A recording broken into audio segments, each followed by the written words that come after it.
A história humana pode ser contada pela maneira como cada sociedade, em diferentes períodos, lidou com a morte.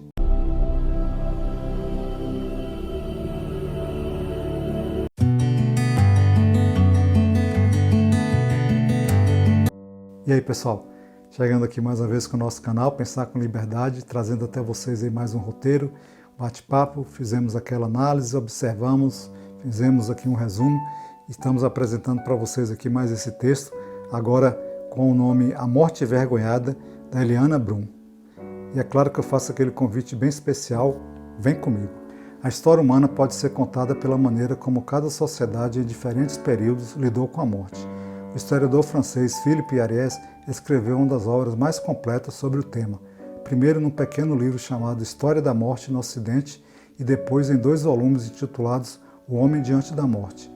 A morte no hospital, eriçado de tubos, está prestes a se tornar hoje uma imagem popular mais terrífica que o trespassado ou esqueleto das retóricas macabras. O psicanalista Rubem Alves deu um tom confessional à impotência do homem contemporâneo diante da medicalização da morte.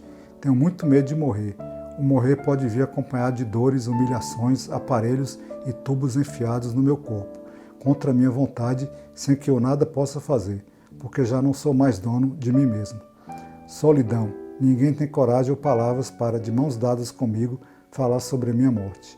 Muitos dos chamados recursos heróicos para manter vivos pacientes são, de um ponto de vista, uma violência ao princípio da reverência pela vida.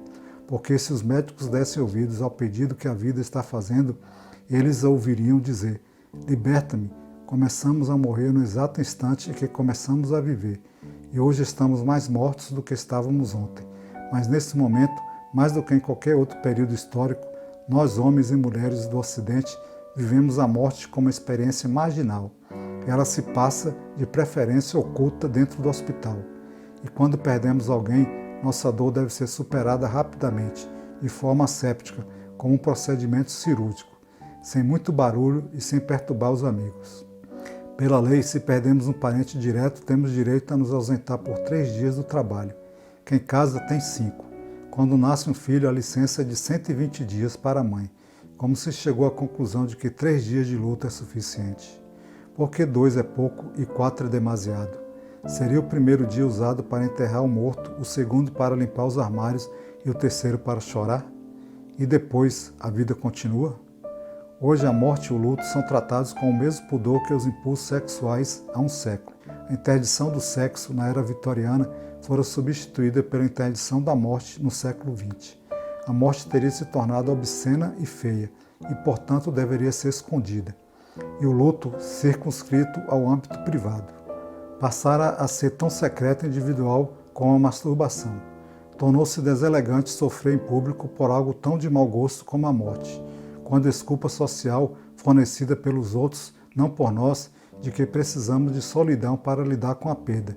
Nosso telefone para de tocar.